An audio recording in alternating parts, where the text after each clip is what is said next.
Welcome to what I think is already becoming the most prestigious lecture series in our annual cycle, even though it's only been given on the second occasion.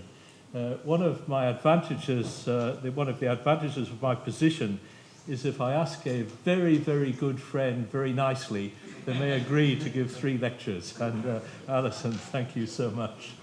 I'd particularly like to welcome so many members of our community, students, professional staff, senior academics.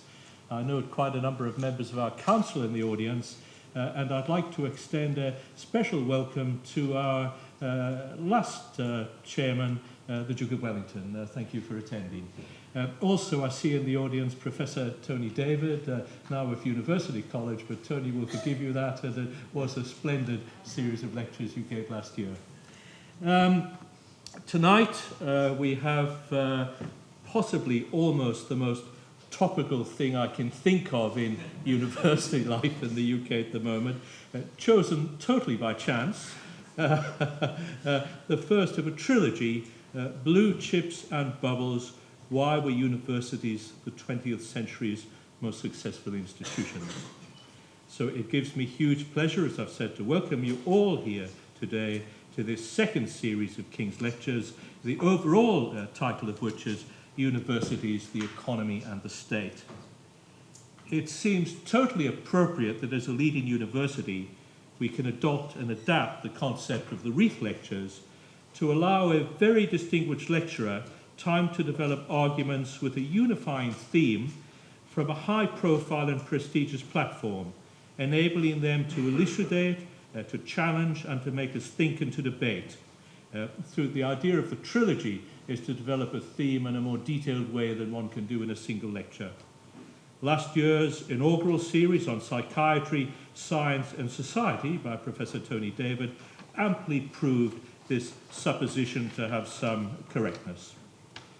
Another advantage of a series which develops its theme over 3 lectures, hence our subtitle, A Theme and 3 Acts, is that we can hold at least one of the lectures at different campus. Hopefully many of you, our audience, both internal and external to King's, will attend all 3 lectures. But this change in location also means that staff and students who might not normally find their way to the Strand have the opportunity to attend at least one lecture. I should also add that the lectures will be recorded for subsequent uploading on YouTube and will be published by King's in due course. And I believe Professor Anthony David's lectures, the published copies are now available at the venue for those who would like to get one. So without further ado, our distinguished speaker tonight is one of the most distinguished academics we have at King's College London, a person who has contributed enormously both to this university and to broader society. Alison Wolf, Professor Wolf of Dulwich, CBE, Sir Roy Griffiths, Professor of Public Sector Management in the King's Business School, and I might say Professor Wolf was incredibly supportive of the founding of the business school, was a seminal figure. Also Director of the International Centre for University Policy Research within the King's Policy Institute. Just a little about Professor Wolf's career, because if I went into it in detail, she would have no time to give her lecture tonight. But she studied at the universities of Neuchâtel and Switzerland and Oxford.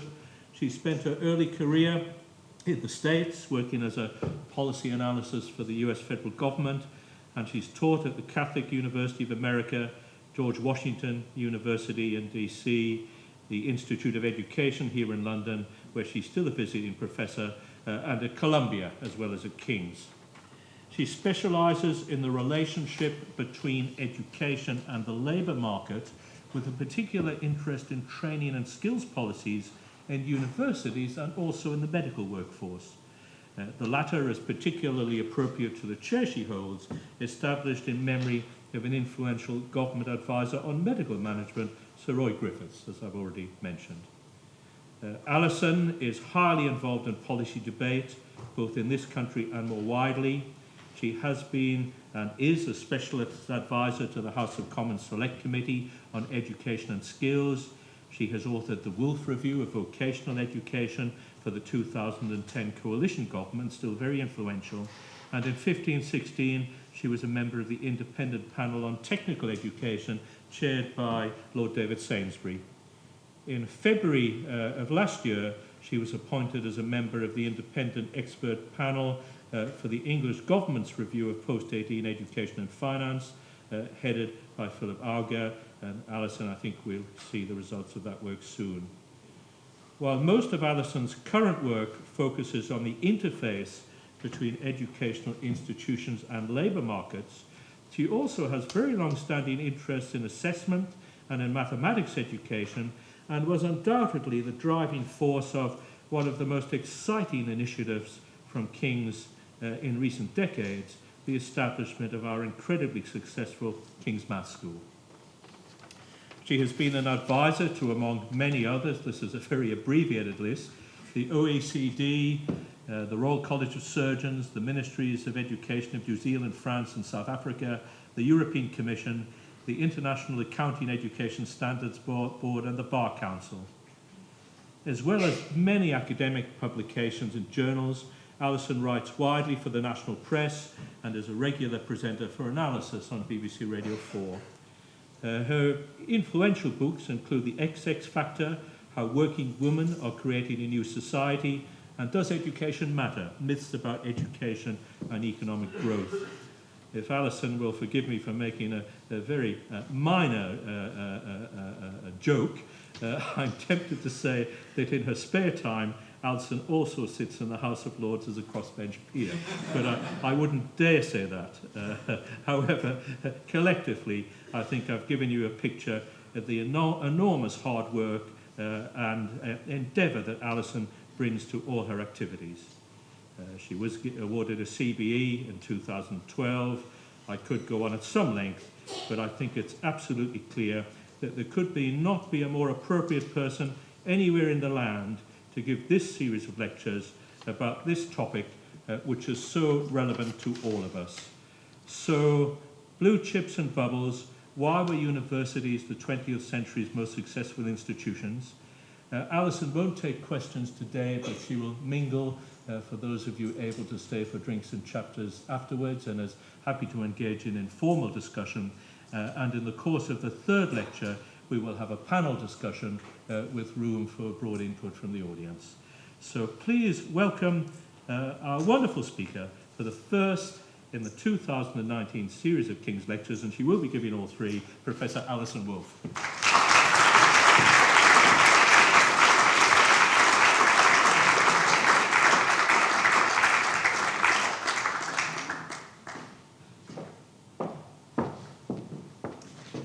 Thank you very much, Ed. That was a wonderful introduction, and now I have to try and live up to it. But I'm extremely honoured to be giving these lectures today about a subject which is indeed, I think, of enormous relevance to our societies. And overall, I am going to indeed be talking about universities, the economy, and the state. And tonight, I'm also going to be talking about universities, the economy, and the state. And in particular, what I'm going to be doing tonight is talking about why universities today are so successful and whether or not this is something which we have any reason to suppose will continue into the future. It's always very easy to feel that where you are at the moment is where things are going to stay. It's normal, it's how things are. But I think it's quite important in asking this question about a group of institutions which I have spent most of my career inhabiting, and which is now enjoying a period of, I would say, unprecedented wealth and unprecedented reach into society, to ask how this came about, was this inevitable, and can we say anything about whether it's likely to continue? And what I'd like to start by doing is just pointing out how enormously long-lived universities are compared to almost any other institutions in our society. There's one exception to this, which is the Catholic Church, which I'm going to come back to a couple of times in the lecture that follows. And whether or not you think it was founded in the year 30 or at the Edict of Milan, year 313, I think is probably not very important. It's still right out there as the longest-lived institution on the face of this earth. But if you compare universities with, for example, the huge tech, let alone the huge tech companies that we're all very occupied with at the moment, but even any almost random selection of companies from the FTSE 100 or the Fortune 500, what is extraordinary about them is how short-lived they are compared to how long-lived many of our university institutions are. And the University of Bologna claims to be the oldest, I think is the oldest on earth, 1088, but Oxford was, if you take the more slightly far-fetched claims, there was teaching in Oxford in 1096, but even if you go for 1167, it's a long time ago. Harvard is 1636, well before the United States was an independent company. And you compare that with the East India Company, 1600, wound up 1874, Standard Oil, Bethlehem Steel. IBM is still hanging in there, but it's only just made 100. So why is this, and is it something that's going to continue? So the thing that is most striking when you look at universities today compared to even 60, 70 years ago is how enormous they are. An institution that enrolls tens of thousands of students is the norm, not the exception. But what I think we're not always aware of, even those of us who work in them, is how meteoric this increase in size has been and how recent, and indeed how global.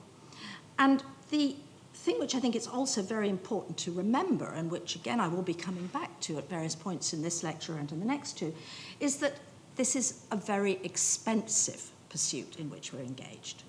The state is paying all over the world a far larger proportion of vastly larger budgets than was ever true in the past.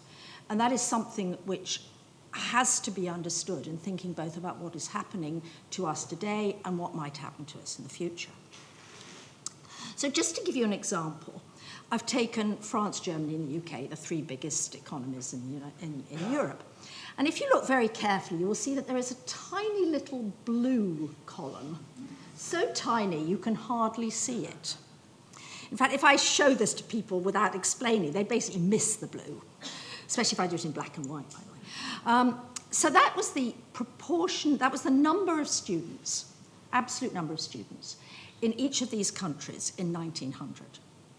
And then the orange column is the number of students, raw numbers, in 2018. And the grey column is the number of students if you adjust for international students, which brings it down. So what we've got here is a gigantic increase in the number of students in the country, and also, again, across the world, gigantic increases in the proportion of the age cohort, which by the age of 34 has entered higher education. And there's something else that I would like to point out to you, just very briefly, which is that with the sort of exception of the United States, which had a sort of flat period before it went up, what you see here is a very distinctive pattern, which you would also see if I had time to show you middle-income countries or indeed developing countries, which is that you have very, very, very low participation rates, and then the point comes at which they take off. The United States is a bit different because they did a number of things like putting teachers and nurses into universities way before any of the rest of us did. But this pattern of low participation, particularly if I stretched it back to 1800 and then a sudden takeoff, is very characteristic, and it's what feeds into the huge institutions of today and the world in which going to university is a normality, not an exception. Now, the other thing that needs to be said about universities is that they are still seen as, and they still indeed project themselves as, and hopefully will go on projecting themselves as, very serious and important institutions. And this is particularly evident when you look at their architecture. So I just thought I would show you a few, just to remind you of how the universities of today, particularly the top universities, but by no means only the top universities, wish to project themselves. So there's Moscow, there's Tokyo, there's MIT, which may call itself an Institute of Technology, but seems to be considerably more inspired by Greece and Rome. There is Yale, which is clearly vaguely Gothic, and of course, there's also us here at King's. have we stopped? Can it go any further? Well, it can go further. I mean, the most meteoric rise, I think, in recent years has been China, which had only 1/4% of its population in higher education in 1949, only 1.5% in 78, and was up to 43% by a couple of years ago. In Taiwan, you've got 2/3 of a cohort proceeding. In South Korea, it's 80%. And in countries like this, where higher education is both well-financed and able to recruit large numbers of high-fee students, your average college campus tends to look like this. So that's where we are. We straddle the world, we are increasingly international, we are increasingly huge, we are increasingly important in the lives of more and more of the world's population. So, where next? Is the position of universities impregnable? And why have they become so huge? Why have they become so rich? I want to start tonight's first lecture by going back in history and telling you a little bit of the history of universities in just 3 countries, which make it clear that nothing in life is immutable, and we should bear this in mind ourselves at any given point, but also because it yields some very interesting and valuable lessons about why today universities have become, in terms of growth and stability, such enormously successful institutions. So I want to start with Castile in Spain. And Castile in Spain is interesting because, of course, in 1550, this was one of the richest places in the world. And it was a place which had enormously high university enrollments by the standards of any country in the world at the time. So what you've got there is you've got the overall enrollments, which go right up to there, and I've also done the enrollments of a couple of the leading universities of the time. And as you can see, what happened between 1550 and 1800 was pretty bad news. Enrollments were very high, went a little bit higher, and then came right down.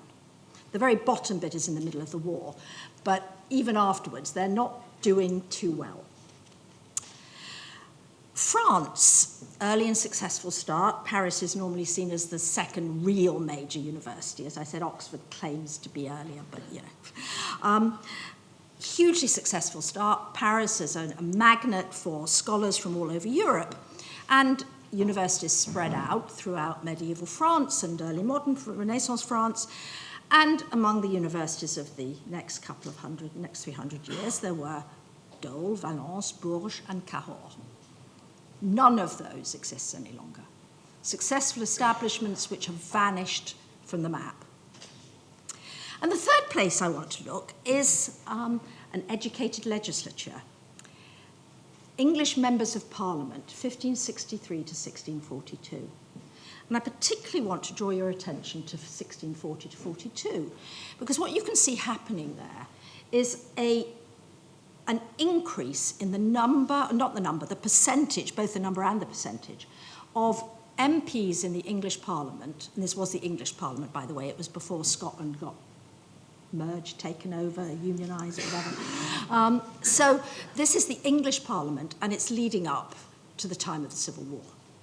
And what you can see there is the proportion of MPs who had been to either the university, which was Oxford or Cambridge, or the Inns of Court, which is where lawyers trained, or both. So quite a number of them went to university and to the Inns of Court, some just went to one.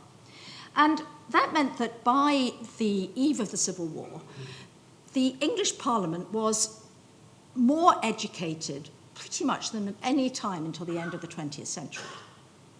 In terms of the number of MPs who had highly formal and university style of education, this was a steady rise, and it was not equaled for a long time. In fact, the percentage of young males in England who entered higher education in 1630 was higher than at any point again until the 1930s.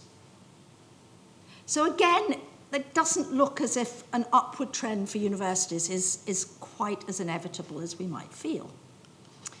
So what were the drivers? The drivers were threefold. The drivers of growth and the drivers of decline are related to the church and the wealth and power of the church, to the state, and also to the job market, and especially the public sector job market. And I would include in the public sector, in this case, the church, which was sustained by tithes based on government license as much as anything else. It's not like a private enterprise. So the job market that the universities fed into above all during all these years was the government and the church. Now let's go back to Spain first of all, and with apologies to any historians here who will feel that I am skating over complications, nuance and all the rest of it. Spain in 2 slides. So huge amounts of silver poured into Spain from Mexico and Peru. And there was an expansion in jobs at the Spanish court and in the wealth of the Catholic Church in Spain, and there was an explosion of university foundations and enrollments, and universities were under direct crown control but often had church-financed endowments. And enrollments at this period were the growth in enrollments was highly vocational. It was not so much in theology, but in law, and specifically canon law, church law.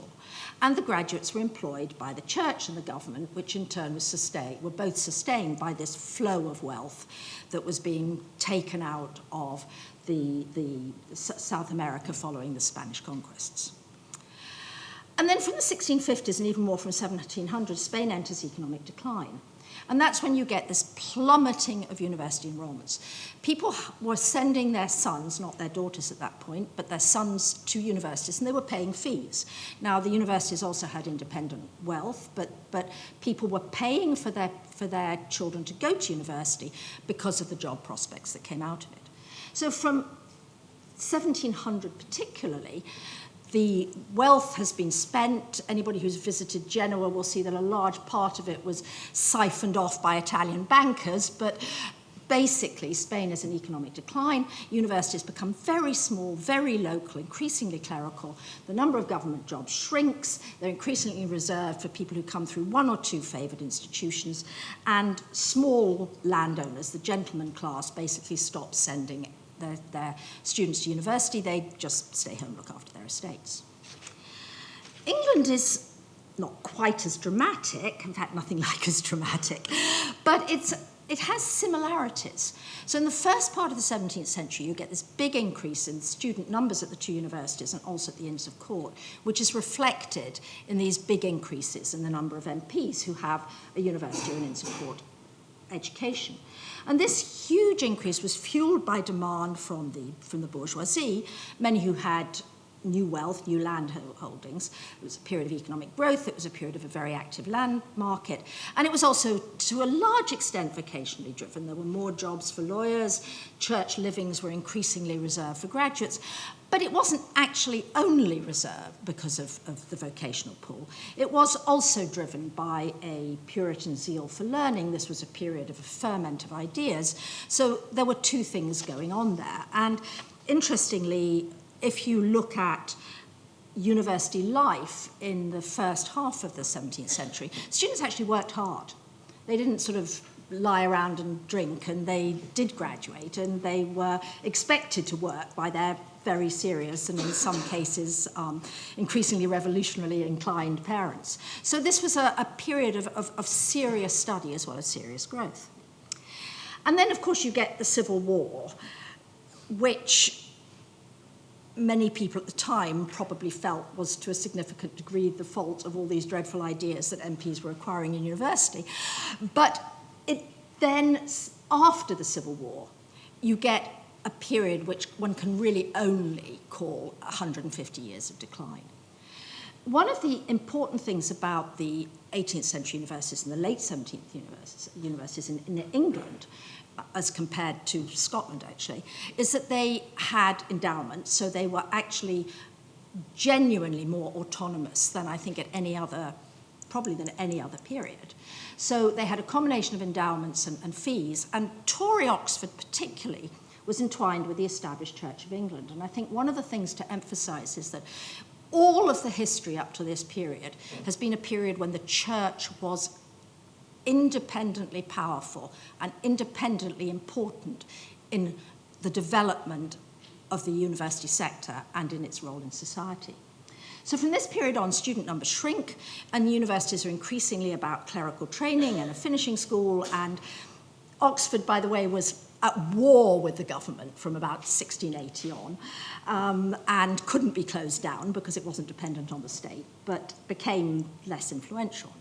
But in the meantime, and I think this is what is interesting and what I want to highlight, the fact that universities were in decline did not mean that there was no higher professional education and training taking place. On the contrary, what was happening was that the Inns of Court, which were an independent source of legal training, became even more important, and the hospital-based medical schools developed. And here at King's, we, for example, claim Keats as an alumnus, but that's actually a bit cheeky of us because he wasn't really an alumnus of King's. He was at an independent medical school at Guy's. So during this period in England, the universities are actually quite outside the main vocational thrust of the professional labour market. In other European countries, the legal and medical training was much more university-based.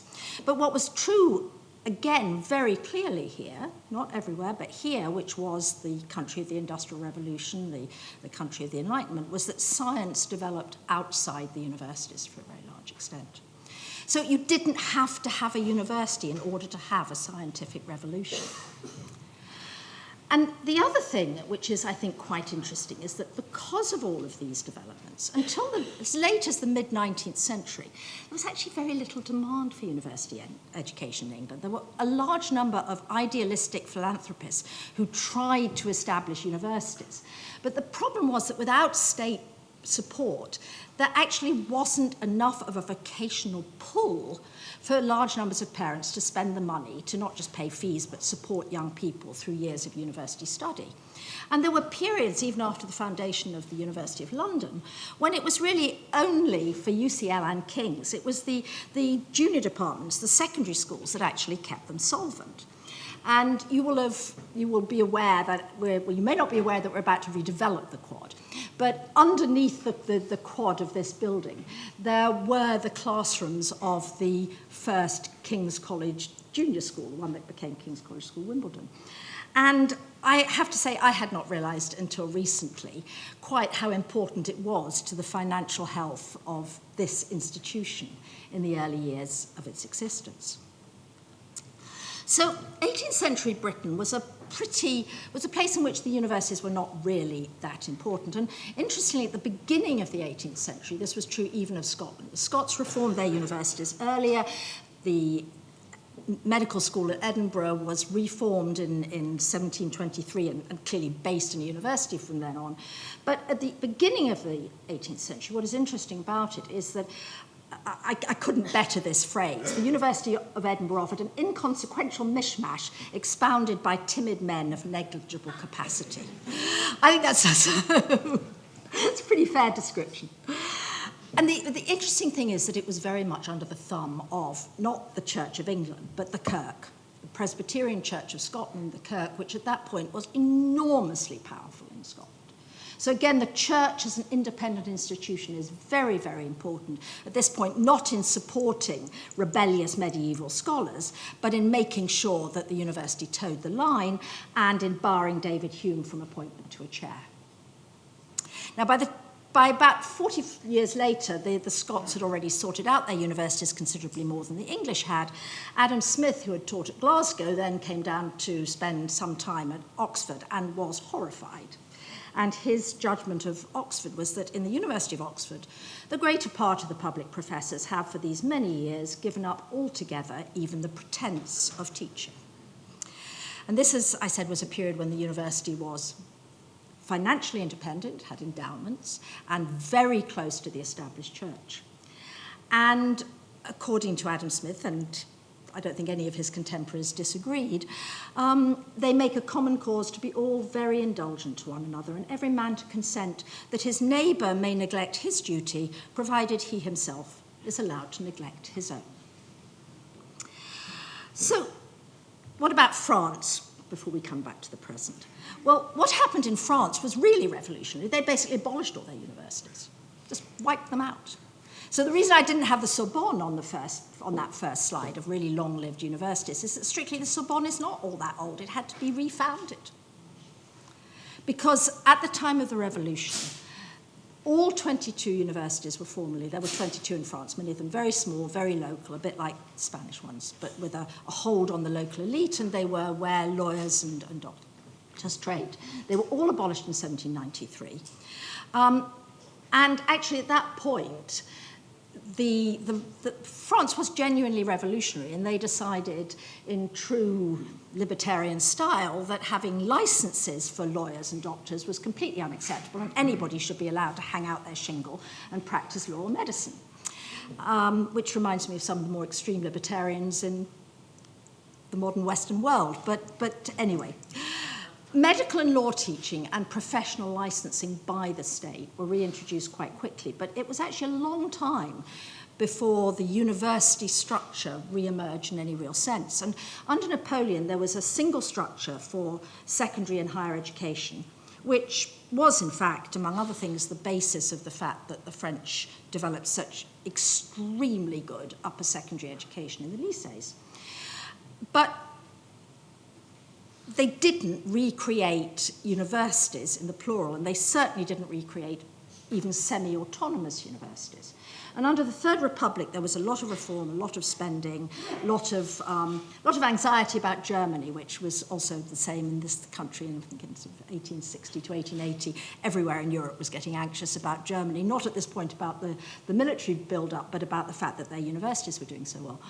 But universities as individual institutions did not reappear in France until 1896. So let's fast forward to the present. Here we are, these vast institutions. And what I want to emphasize is how much today's institutions are bound up with the economy and with the state, and how the importance of the church has fallen away. And that has good and bad aspects. But it does mean that whereas in the past there were two pillars of power, now there is just one. We are secular societies in which the church, whether it's Catholic or Anglican or Presbyterian, is no longer a second major source of power. Usually, fairly clearly, more or less subservient to the state.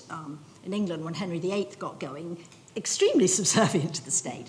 But it was an alternative source of power, and in understanding the development of these universities, many of which then went into decline, as I've shown, the church was very important. So today the state dominates, and I think what it's also important to understand is that it is absolutely central to the role that universities play in society in a number of different ways. I mentioned in the history of these earlier universities how important it was that you had to go to university in order to practice certain professions, that the university was licensed by the government or by the church to license people to practice professions. So if you wanted to be a priest, or you might go to a seminary, but very often you would go to university. If you wanted to be a lawyer, and later as the medical profession became more and more important, if you wanted to be a licensed doctor, you had to go there. And that comes from the state, which devolves to the universities that power, but can take it away, as the revolutionary government in France did. It is state funding that has channeled science into the universities. That was a pattern that began in Germany, but in 18th century Britain, it was not where it happened, and it was actually not where it happened for a long time, till well into the 19th century. It's the state that has decided that it will funnel its science spending into the universities. And state revenues for higher education today far outstrip private spending around the globe. So we are institutions that, even more than in any time in the past, depend on the state. We do not depend anymore, except for a few tiny exceptions, on the church, and universities do not get most of their funding from private fees. So what are the 5 pillars of the modern higher education sector? How did it get specifically to where we are now? What were the 5 different things, some of which I've sort of mentioned, but which I want to actually divide up a bit more comprehensively? Well, the first one, which is very important, is the change in our economies, that we are economies which are wealthy to a completely unprecedented degree. It would have been inconceivable for any economy in the past to have had so many of its young people not directly engaged in labour for such a large part of their lives, and to be putting huge amounts of money into paying large parts of the labour force to educate those young people for such long periods of time. So these are economies which both generate unprecedented wealth and which demand and reward the educated, and especially demand and reward graduate skills. We have governments which pay for research. We have governments which pay for teaching. It's not just that the labour market rewards those skills, it's that governments pay for them to be taught in a way which was not in anything like that degree the case in the past. We also, and I'll explain a little more what I mean by this, we have policies which create rent for graduates, and I'll come back to that. And there's also the effect of scale, the positioning and signalling that universities provide in societies which are increasingly large, where people do not know each other and where people expect to be educated in one country, finish their education in another country, work quite possibly in a third. That is not the way that universities functioned in the past. The one institution into which they went, which was international, was the church, but that was a single institution. First, the modern labour market. Well, again, I think everybody sort of knows this. We have a far higher proportion of the workforce in professional and technical occupations than we had in the past. And if you define sort of higher professional, highly skilled technical occupations out, roughly speaking, in the modern European labour market, in 1900, 5% of the workforce was engaged in professional and technical occupations, and today it's about 25%. That is, of course, considerably less than the proportion of young people who are now going into higher education. In the past, few married women were employed. Today, the employment rate for adult women is almost as high as for men, and so one of the reasons that institutions are much bigger is very simply that they recruit from the whole of the population instead of just from the male half of it. So there's the modern labour market. And then there's the modern research university. And the modern research university is a very recent development in the history of universities. Because what we have today, and there was nothing in the 18th century that would have suggested that this is what would happen, we have huge research establishments within universities. And the research university model developed in 19th century Germany. Actually, it developed to a considerable extent in 18th century Germany, but it developed in something much closer to what we have today in 19th century Germany, with the idea of professors who had apprentice research students and who had freedoms to select a field of inquiry and who were engaged in modern science rather than, in most universities at that time, in the older pursuits of either theology and philosophy or professional training in the law and in medicine. And one of the things that made German universities very successful, interestingly, was partly the ideas that were around, but also, and this was the 18th century rather than the 19th century, the fact that you had small competing German states, all of whom wanted their own university, and were willing to put a lot of money, state money, into it. So again, the growth of the German research university, the growth of science in universities, was not a natural outgrowth of an industrializing economy. It was the product of competing small principalities, states, putting state money into outdoing their neighbour. And I think that's, again, something that's important to understand. And that grew up, and in the end it turned out to be the model that won through, but it is worth remembering that while this was going on, in Germany in the 18th century, then you get the upheaval of the Napoleonic Wars, and then you get this re-establishing itself in the 19th century, at which point Prussia starts to dominate. But again, there was nothing obviously inevitable about the German model winning through. So in 1790, there was 1797, let's say, there was the German model. There was England in sort of decay. There was Scotland, which was doing better, but again, not doing science in the universities at that point. There was also an alternative French model, which on the face of it looks really quite sensible. So you have a single national teaching corporation by early 19th century France. When Napoleon comes along and he starts putting stuff back together, he doesn't recreate universities, he creates a single national teaching corporation which teaches upper secondary and what we think of as higher education, and then established alongside in different specialist research foundations. And that model did exist and went on existing, and it still does to a considerable extent in France, although interestingly the French are now starting to move to a more German Anglo-Saxon model. But CNRS, the Centre National de Recherche Scientifique, is actually a single entity. It's a single nationalised research entity. And certainly when I first used to know France, sort of quite a long time ago now, there was this very clear distinction between university teaching and being a researcher. Research funding in the universities overwhelmingly is and always has been state funding. And what I have there are the most recent figures that the Royal Society has put together, which is just the billions of pounds that are expected, projected, and actually already sort of in the budget for R&D spending in UK universities from the government R&D budget. This is a large amount of money, and it is overwhelmingly much larger than any individual contract funding that comes in from other sources. So 24% of all UK R&D expenditure, public and private, is spent by the universities, and a further 3% by research councils in their own specific labs.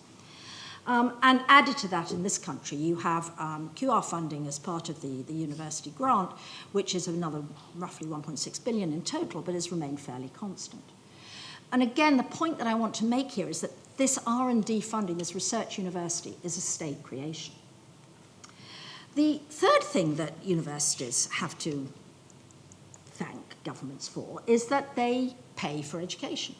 They pay for the education of this ever-growing number of students all around the world. And until recently, students paid their fees directly. Universities often didn't have to charge the full cost if they were highly endowed or the church supported you or whatever. But basically, if you wanted your children to have a university education, you had to pay for it.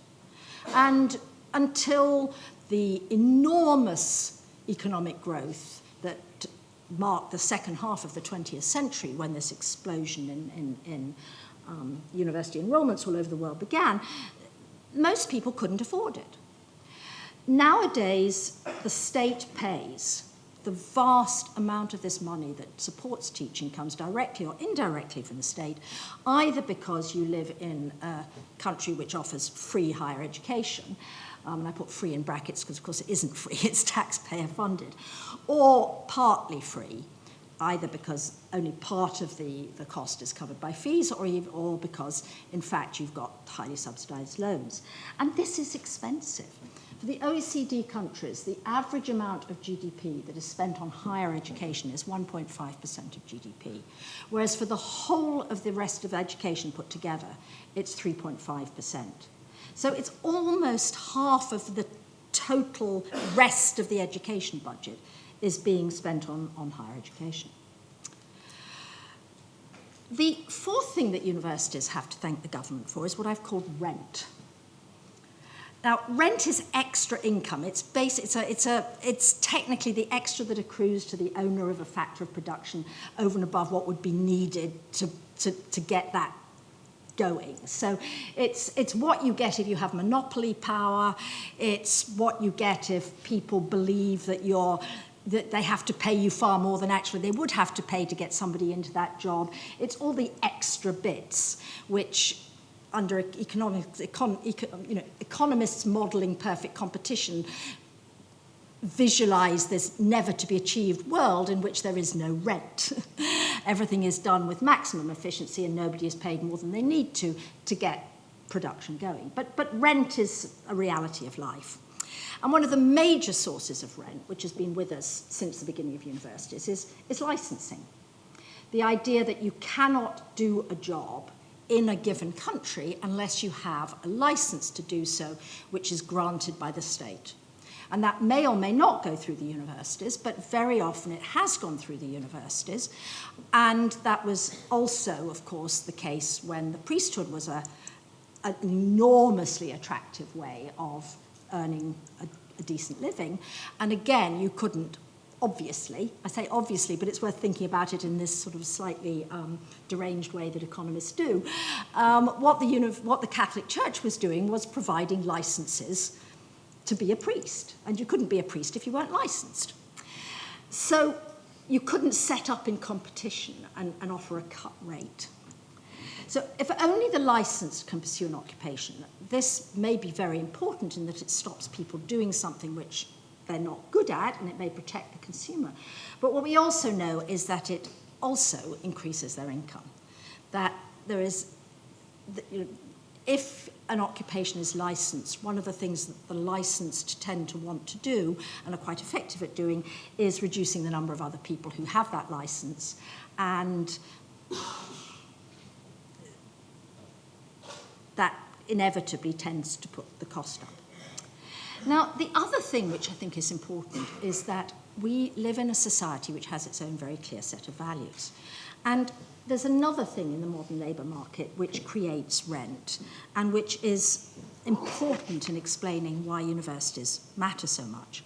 And that is our values with respect to who should receive a job, who should receive preferment, who should be favoured over somebody else. And we believe that these decisions, these high-stakes decisions, should be made on the basis of objective criteria, that you shouldn't have a job because of your family. You shouldn't have a job because you're male rather than female. There are criteria that we accept as legitimate, which are different from the criteria which other societies accepted as legitimate. And of course, we believe we're right, but so did they. And one of the things that is very interesting is the commensurate growth of educational qualifications as one of the things that determines who enters the labour market at which points and who does well in them. And this is over and above the skills issue. It's the point that education qualifications are a legitimate way in modern societies to give out preferment, and they're also therefore seen as the best way to protect the consumer, and they are also the way in which we accept that people we don't know should be given good jobs, should be accepted, should be given entry to institutions. So we have these two things. We have licensing, which is itself supported by this idea that you should go by objective criteria, you should go by standards. It's very hard to convince people that licensing isn't a good idea, because I think all of us immediately think about doctors and think that, actually the French revolutionists were crazy. I mean, just letting anybody hang out as a doctor is not a good idea. But this can easily grow into something where basically you don't want to have anybody do a job whose ability to do that job is not justified by objective criteria, and the most all-purpose objective criterion that we have on offer increasingly is a university degree. And so you tend to find that in modern societies, licensing grows and graduate entry jobs grow because they're clear, they are justified, they go with the idea of a meritocracy. So this secures higher standards, it creates barriers to entry, it's good for universities because university diplomas as a basic for a license are particularly desirable. And they allow us to be, as we hope and believe, meritocratic. And so our societies in this respect are very distinctive. They're new in the way in which we legitimize decisions. They're new in the way we justify privilege. We aim to be meritocracies. We think individual reward should be tied to objective criteria. And this means that, again, the university degree, which is an internationally recognized sort of a piece of paper, becomes tremendously powerful and attractive. And many jobs, therefore, become de facto graduate entry, both because the people in them think it's a good way to increase their prestige, to protect themselves against entry by people who might pull down the reputation or indeed the pay, and because it's seen as something which is really, it cannot be bad, particularly if at the same time you're opening up opportunities for a degree to more and more people. So that's where we are. We have all of this, and we also have the importance of scale, which means, again, that we're forced to use anonymous sorts of rules. We don't know people, and therefore this international currency of the formal qualification becomes more and more important. And equally, unfortunately, what happens then is that the more of these educational qualifications there are, the more they themselves create a hierarchy.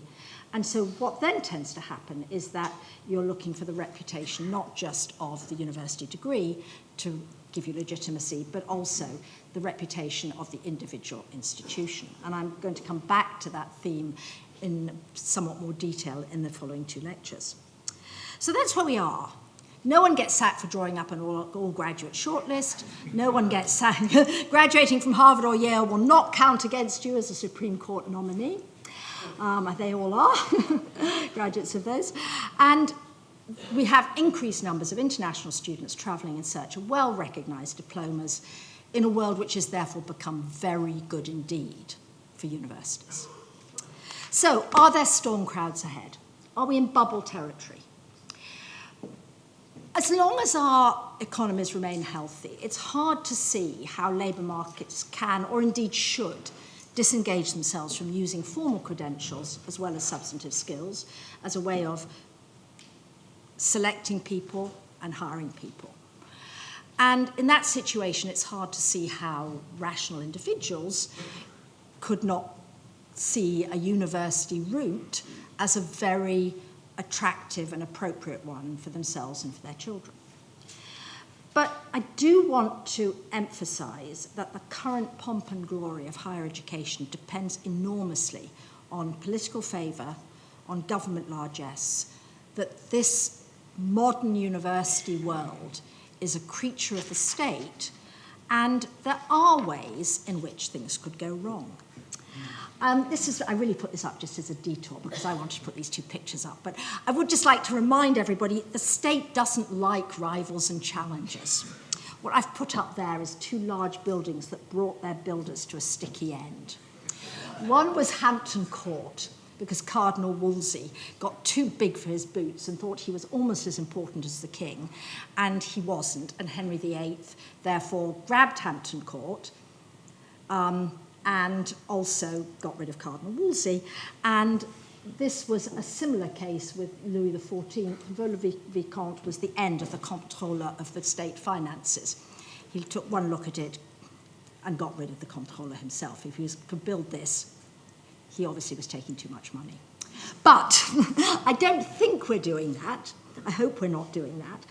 Although it is interesting, and coming to political backlash and political realignments, it is interesting that in the current climate, we do sense some real antagonism arising from the fact that our estate is as grand as I showed it at the beginning, even though all our students and most people feel that a serious university has to project a serious face to the world. So, very briefly, what are the storm clouds? Well, the ones that people identify are distance learning and MOOCs, mass, open, online courses, declining returns to a degree, cutting or redirecting research budgets, political backlash, and political alignments. And in the last 5 minutes, I'd like to take you through those and tell you which of those, to me, might seriously blow up a storm. Well, the first is the MOOC revolution, of which we heard quite a lot 5 or 6 years ago. And the idea was that because of this new online world, more and more people would be able to study whenever they wanted, wherever they wanted, online at much lower cost. And the quotation that I have there is one that you might know quite well by Barbara Donnelly and Lucy. And their argument was, writing from inside Pearson's, an avalanche is coming. MOOCs have opened up access to tried and tested curricula. If students and professors are dispersed across the globe, why shouldn't the administrators be? Global companies succeed well, universities will have to, MOOCs will sweep away and completely transform the university landscape. Well, a few years on, that doesn't look obvious. MOOCs are a niche product, they're great, but they're mostly great for the already educated. Online and blended provision does indeed exist. It's quite a large part of the sector, but it's actually concentrated in the lower prestige parts of the system. In America, it's tremendously important in the community colleges, but doesn't seem to be undermining the Ivy League. And that, I think, is because what this argument doesn't understand is that part of what universities are providing is rent, reputation, and reputation licenses, which are themselves increasingly valued according to where they were from. It's also providing contacts and it's providing networks. You know, why do people do an MBA? For the network. You don't get the network online. So these are valuable because they're restricted. So this, I think, is not going to change the current situation. Declining returns. Graduates, on average, earn more than non-graduates. But the amount on average that they earn more is declining. The top end is not declining, but the average is declining. And that's kind of inevitable.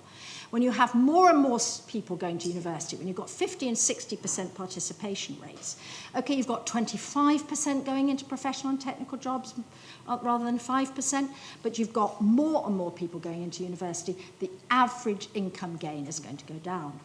Now, that doesn't change the argument for going to university. So what this does is it doesn't affect the size of the sector. It doesn't affect the massification of universities. But it is likely to affect how much governments are willing to spend per degree.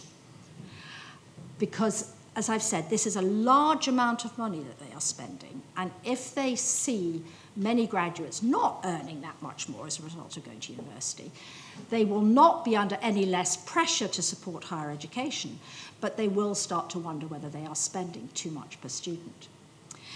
And they are spending a lot. Just to give the obvious example from England, which many of you already know, we at the moment have income contingent loans, which I think are an admirable device.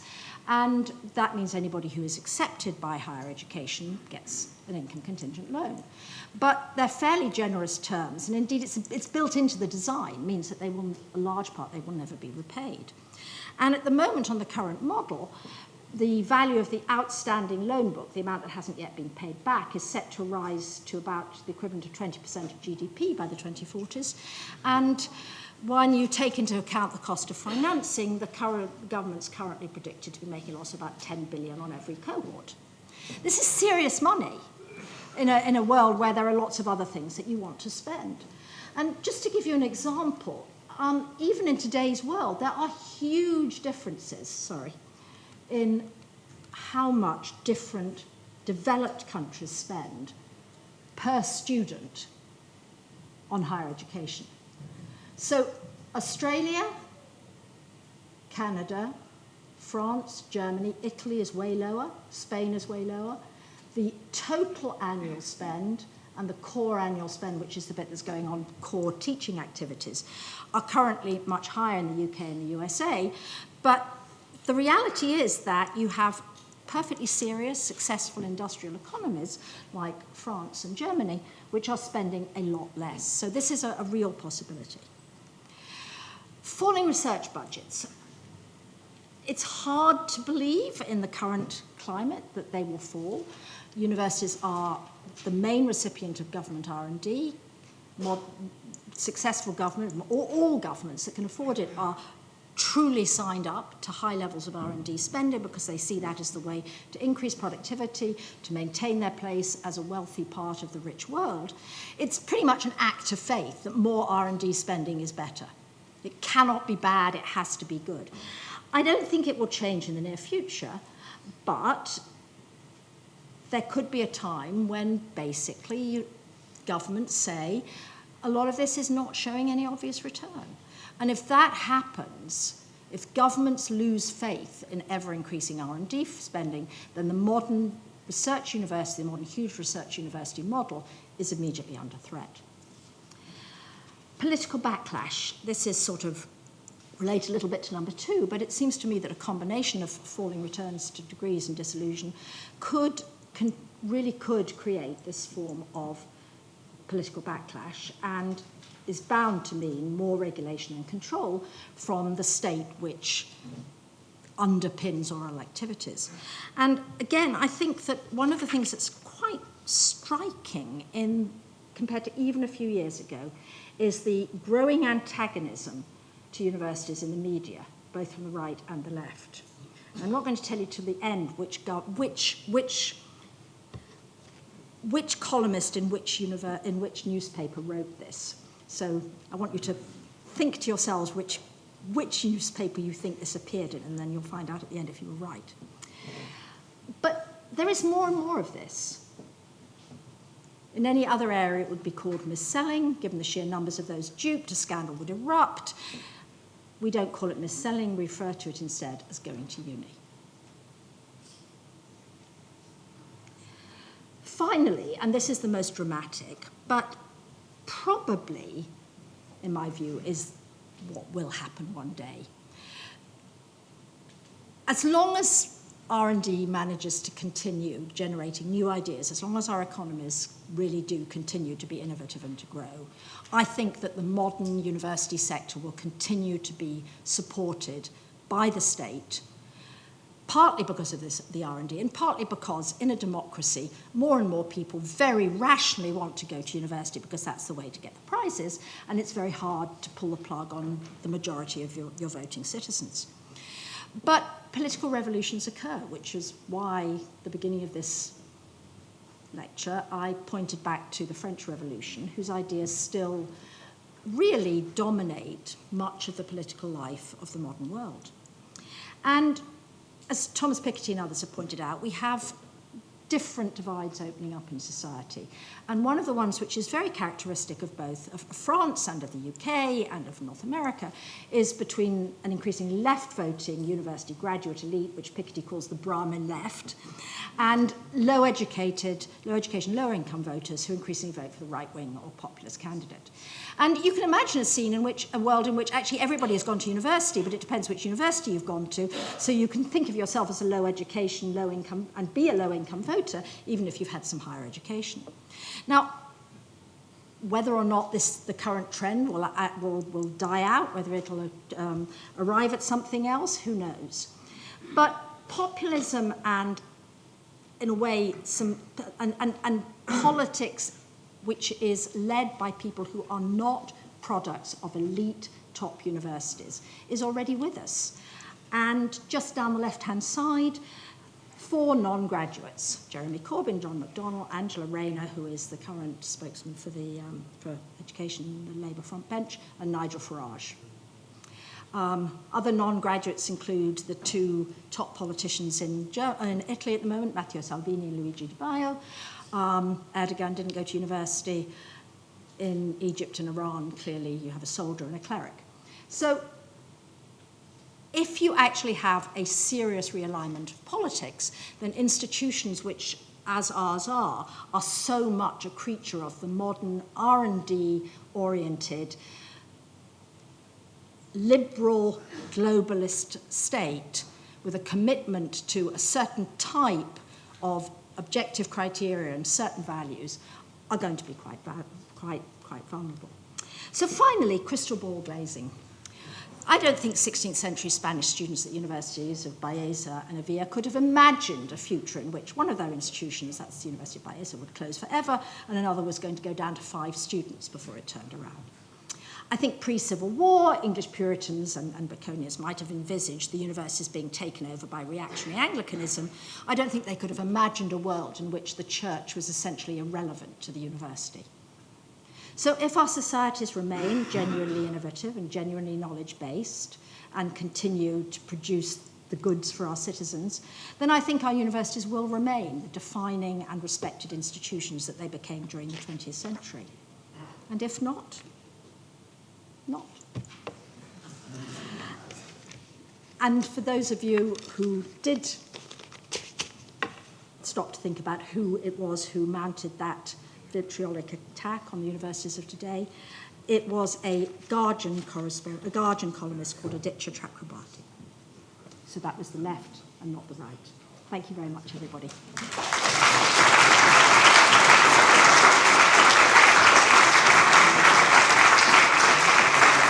I'll start where we are.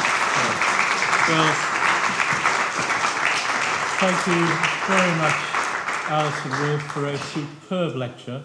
One of the best overviews I've heard of the evolution of the modern university, and a great insight into the turbulent times around us. Now, this is but the introduction, of course, to two further lectures, Making Higher Education Policy, a case study in governments at their best and worst, Guy's 19th of March, Falling Productivity and Slowing Growth. Do our post-2008 problems have anything to do with universities? Here again, and with a panel on the 25th of March. I'd like to thank Julie Thomas, who has done most of the organisational work for this trilogy. Julie, can we thank you?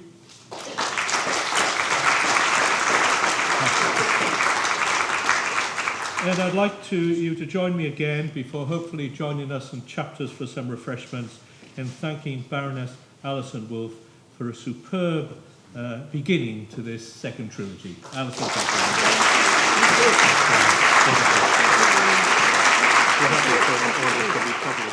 you.